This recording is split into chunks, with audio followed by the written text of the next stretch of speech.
Bonjour, bonjour, heureuse de vous retrouver.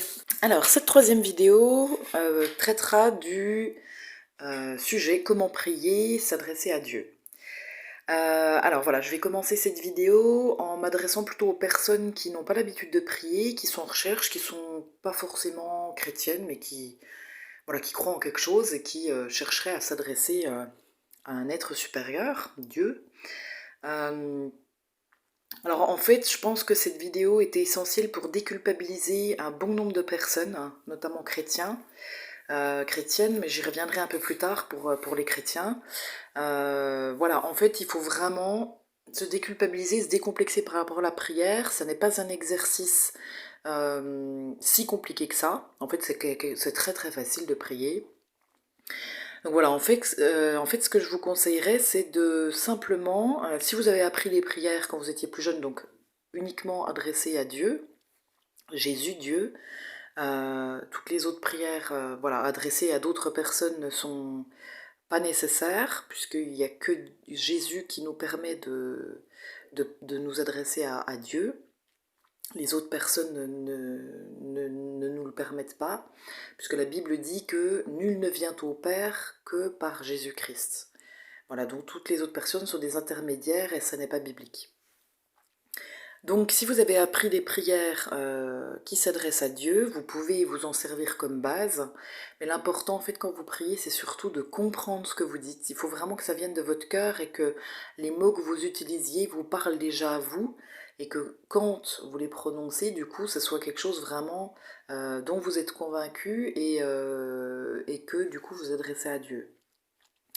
Mais les prières sont pas du tout obligatoires pour prier. En fait, il faut simplement vous dire que Dieu, c'est comme un ami. C'est votre papa, en fait. Quand je vous le dis comme ça vous parle pas forcément, surtout si vous n'avez pas une vie de prière régulière ou que c'est pas un exercice que vous faites régulièrement. Mais il faut vraiment, vraiment vous dire que quand vous allez dans votre chambre ou que vous êtes dans un endroit dans la nature ou dans un endroit que vous aimez bien, et que vous souhaitez prier, c'est comme si vous alliez vous promener ou vous étiez assis sur votre lit avec un ami auquel vous allez raconter vos joies, vos peines, vos coups de gueule, ce qui vous met en colère, vos désirs, etc. Et voilà, en fait, la prière, c'est vraiment, on pourrait traduire le terme par conversation avec. Donc en l'occurrence, conversation avec Dieu. Donc voilà, par exemple, si vous vous mettez dans votre chambre, que vous avez envie de prier, de vous adresser à Dieu, vous pouvez simplement lui dire, ben voilà, Dieu, Seigneur, je viens vers toi là aujourd'hui et voilà, je te remercie parce qu'il fait beau et ça me fait plaisir. Je te remercie parce que j'ai vu tel ami, parce que j'ai eu tel ami au téléphone, avec telle personne c'est plus compliqué, j'aurais besoin de ton aide parce que je sais pas comment faire. Ou j'ai vraiment envie que ça fonctionne dans mes études, ou avec mes parents c'est compliqué, aide-moi, ou là Seigneur je comprends pas ce que tu fais, je comprends pas cette vie, je comprends pas pourquoi il se passe ci, pourquoi il se passe ça. En fait vous lui exprimez tout ce que vous avez sur le cœur. Moi ça m'arrive aussi par exemple d'être en colère contre Dieu, de pas comprendre pourquoi il m'arrive certaines choses. Ben, je lui dis voilà là Seigneur j'en peux plus, c'est trop difficile, aide-moi, ou pourquoi il se passe ci, pourquoi il se passe ça. Donc voilà, vous dites vraiment tout ce que vous avez sur le cœur avec vos mots. Et en fait, il faut vraiment être naturel, authentique, pas tricher. De toute façon, Dieu voit tout, sait tout. Donc vous allez me dire, oui, mais quel est l'intérêt de prier si Dieu sait déjà tout ce que je vais dire, etc. Parce qu'il a besoin qu'on formule les choses et qu'on communique avec lui. En fait, la religion a trop souvent mis Dieu sur un piédestal comme s'il était inaccessible et qu'il était dans un lieu on voit pas trop où, dans l'univers ou ailleurs, et qu'en fait il n'en avait rien à carrer de ce qui se passait dans notre vie, qu'il avait bien d'autres soucis que nous à s'occuper, et que c'était, moi je le voyais à l'époque quand j'étais plus jeune, un peu comme un père fouettard fallait pas trop chercher parce que sinon je risquais de le payer, d'être puni ou voilà. Et c'est pas du tout ça en fait. Dieu c'est un papa, un ami, et la Bible dit qu'il connaît tous les nombres de cheveux qu'on a sur la tête, qu'il a le souci de chaque détail de notre vie. En fait, pour faire un parallèle imagé, Dieu, c'est comme votre parent. Donc si vous êtes en famille et que vous êtes tout le temps dans votre chambre, par exemple à jouer à des jeux vidéo ou à être au téléphone avec vos amis, imaginez la tristesse de votre papa ou de votre maman qui va chercher à communiquer avec vous, qui va vouloir savoir ce qui se passe dans votre vie, à l'école, avec vos amis, qu'est-ce qui vous plaît dans la vie, qu'est-ce qui vous rend triste, etc. Et si vous communiquez jamais avec votre parent, il va être triste et il vous aime, donc il a envie que vous vous épanouissiez, que vous soyez heureux. Et ben Dieu, c'est exactement la même chose. C'est un papa qui a besoin qu'on communique avec lui. Il est en attente. Moi, des fois, pour m'inciter à prier, j'imagine que Jésus est assis dans ma chambre et que je vais au travail ou que je sors, etc. Et qu'en fait, il passe toute la journée à attendre dans la chambre que je daigne lui accorder un peu de temps à passer avec lui, à aller discuter avec lui et à l'écouter aussi. Et en fait, quand je pense à ça, ça me fait tellement de peine de me dire, mais finalement, des fois je fais passer la télé avant, je fais passer mes envies avant, alors que lui, il attend plein d'amour, plein de patience, sans me faire de reproches dans la chambre, que je vienne dans la chambre pour passer du temps avec lui, comme un ami. Et en fait, si vous prenez l'exemple d'une relation d'amitié, bah, si vous avez par exemple un meilleur ami, vous allez vouloir passer beaucoup de temps avec, vous allez l'appeler, lui envoyer des SMS, vous allez voilà, chercher à le contacter par tous les moyens autant que possible. Si ce meilleur ami, un jour vous vous dites que bah, vous prenez plus le temps avec lui, vous l'appelez de moins en moins, vous allez de moins en moins le voir, etc., bah, votre relation elle va se détériorer, il va y avoir une distance qui va être mise et vous allez partager de moins en moins de choses. Bah, la relation à Dieu c'est exactement pareil. C'est moins on passe de temps avec lui, plus on a l'impression qu'il est distant, qu'il n'entend plus nos prières, qu'il répond plus, alors que c'est pas forcément le cas, mais on pourra y revenir après. Mais en fait, voilà, c'est vraiment la même chose, il faut entretenir, il faut prendre le temps de lui parler, et lui, il attend vraiment que ça, en fait. Donc c'est vraiment quelque chose de très très simple. Autre chose que je voulais vous dire à vous, personnes qui êtes en recherche, qui n'avaient pas forcément l'habitude de prier, ou ceux qui, voilà, se posent des questions, croient pas forcément, mais ne se disent pas non plus athées, demandez des preuves de l'existence de Dieu. Il y a par exemple beaucoup de musulmans qui deviennent chrétiens, et d'asiatiques aussi, des pays donc bouddhistes ou musulmans, et en fait qui rencontrent Jésus-Christ, enfin qui rencontrent, c'est-à-dire qu'ils vivent une expérience spirituelle où du coup ils se mettent à croire en Dieu. Et plusieurs en fait ont eu des apparitions de Jésus. Alors je vous dis pas qu'il va vous apparaître si vous lui demandez, moi je lui demande, mais quelque part j'ai un peu peur que ça se réalise, donc je lui dis voilà, j'aimerais bien te voir, j'aimerais bien que tu te manifestes à moi, mais d'un autre côté je sens que je suis pas forcément encore prête.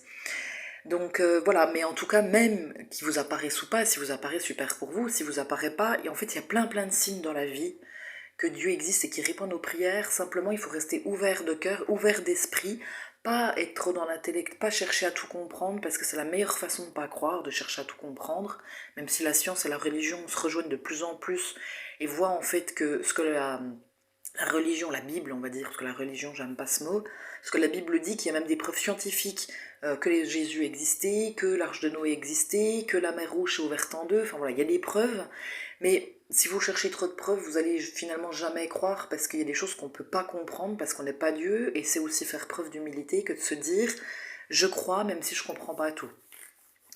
Donc pour en revenir à ce que je vous disais, si vous demandez des preuves de l'existence de Dieu, restez ouvert et soyez attentifs aux détails. Et en fait, vous allez voir qu'à certains moments, vous allez vous dire, waouh, ben, en fait, c'est pas le hasard, ça, c'est un truc tellement fou. Je vais vous donner un témoignage. Alors là, je ne comprends toujours pas aujourd'hui.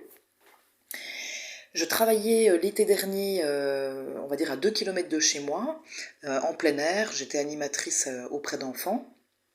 Et en fait, je descends, j'utilise comme moyen de transport un vélo électrique. Donc j'ai une batterie avec une clé qui me permet d'activer l'électricité de mon vélo. Donc je quitte mon domicile, c'était sur le temps de midi, je me rends sur mon lieu de travail. Et du coup, voilà, en attendant de commencer mon travail, je vais dans l'herbe avec ma batterie que j'enlève tout le temps pour pas me la faire voler. Et du coup, je range ma batterie dans un espace clos où on laissait tous nos affaires. Voilà, cet espace était fermé à clé jusqu'à ce qu'on finisse le travail et qu'on récupère nos affaires. Et en fait, le soir venu, bah, je me rends compte que j'ai ma batterie, mais que j'ai pas mes clés dessus en fait. Et je laisse tout le temps mes clés sur ma batterie pour éviter justement de les perdre ou autre. Et du coup, voilà, je me suis débrouillée pour rentrer chez moi en voiture. Quelqu'un est venu me chercher. Mais ça me posait question. Je me suis dit, bon, voilà, je prie, je lâche prise, donc je ne cherche pas à comprendre. Et je verrai demain matin, j'irai fouiller un peu partout où j'ai été la veille pour voir si mes clés sont par là. Donc le lendemain arrive, je cherche, je regarde partout où j'ai été la veille, rien, je demande à mes collègues de travail, je demande au directeur du site au cas où une femme de ménage ou quelqu'un aurait vu des clés, de les ramener à l'accueil pour que voilà, après on puisse me prévenir et que je les récupère.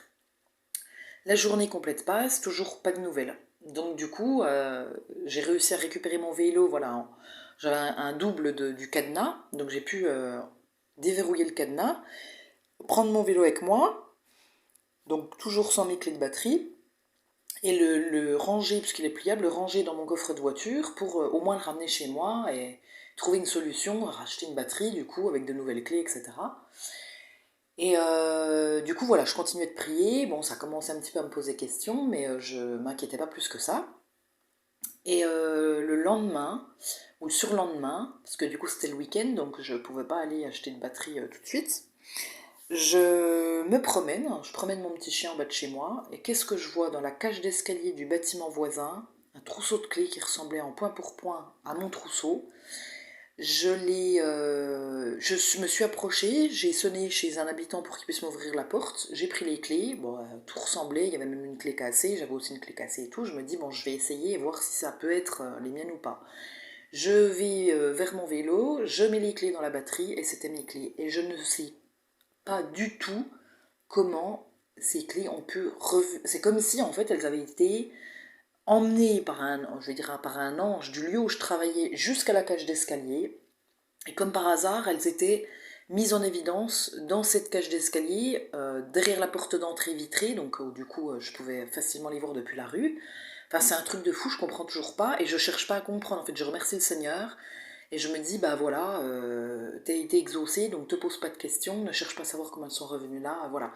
Bon, après ça c'est un truc un petit peu fou, mais il y a des fois d'autres signes beaucoup plus euh, banal et un peu moins fou que ce témoignage que je viens de vous donner, où on se dit, ouais, là, c'est vraiment par hasard, quoi, il y a quelque chose. Donc ça peut être des signes aussi que Dieu est là et qui vous donne ce dont vous avez besoin au temps le plus approprié pour vous. Alors là, je vais plutôt m'adresser aux chrétiens, mais vous pouvez très bien continuer d'écouter la vidéo.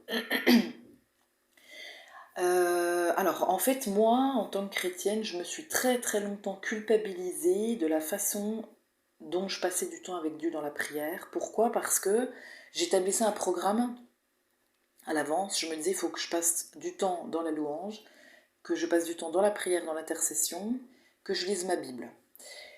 Et en fait, j'y arrivais quasiment jamais. Parce que soit ça m'ennuyait, soit du coup, enfin j'aimais beaucoup louer et prier, ça j'ai pas trop de problème avec ça, mais la Bible, du coup, je la zappais quasiment tout le temps. Je me disais, oh, j'ai déjà passé X temps avec Dieu, c'est déjà pas mal, la Bible je la lirai demain, puis je la lisais pas souvent en fait. Et du coup, je me culpabilisais, je me disais, mais purée, c'est pas possible, tu passes déjà pas forcément tant de temps que ça avec Dieu, et le peu que tu passes, t'arrives pas à faire tout ce que t'as prévu.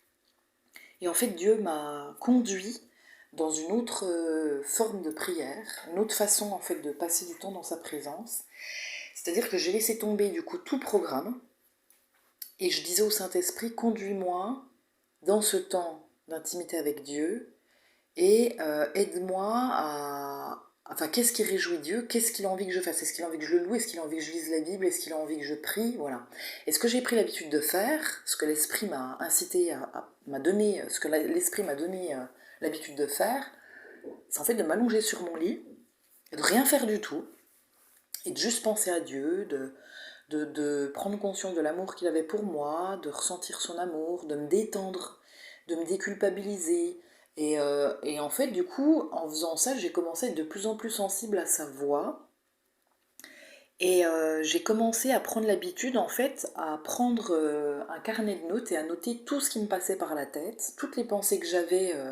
En fait, un peu comme une petite voix, vous avez, enfin tout le monde a ces deux petites voix, cette petite voix négative qui va nous détruire, nous critiquer, qui est toujours négative, tout ça, et puis cette petite voix positive qui va nous encourager, etc.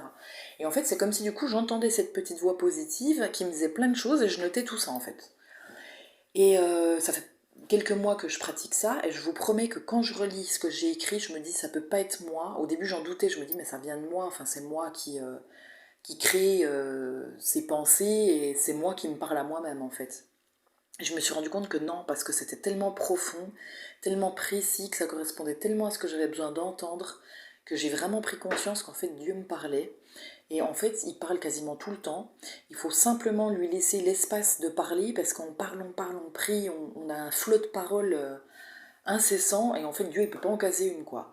C'est un peu un truc de fou, et du coup j'ai pris l'habitude de lui dire, ben voilà, qu'est-ce que tu as envie de me dire? Et ben je me surprends des fois à devoir m'arrêter de moi-même, parce que sinon je pourrais en écrire des pages.